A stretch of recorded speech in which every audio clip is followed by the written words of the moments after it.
കോൺഗ്രസിനോടും ഇന്ദിരാഗാന്ധിയോടുമുള്ള RSSൻ്റെ സമീപനം എന്തായിരുന്നു എന്നത് നമ്മുടെ പ്രതിപക്ഷ നേതാവിന് അറിവുണ്ടാകാതിരിക്കാൻ വഴിയില്ല.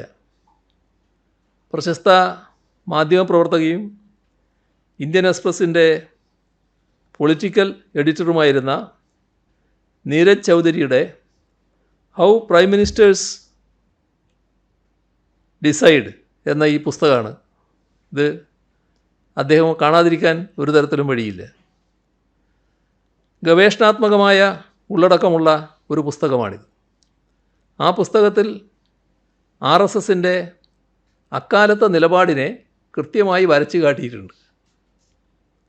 ജനതാ സർക്കാരിനെ വീഴ്ത്തി ഇന്ദിരാഗാന്ധി തിരിച്ചു വന്നതിന് ശേഷം പലതവണ RSSുമായി ഇന്ദിരാഗാന്ധി നല്ല ബന്ധമാണ് സൂക്ഷിച്ചിരുന്നത് എന്ന് പുസ്തകം പറയുന്നു.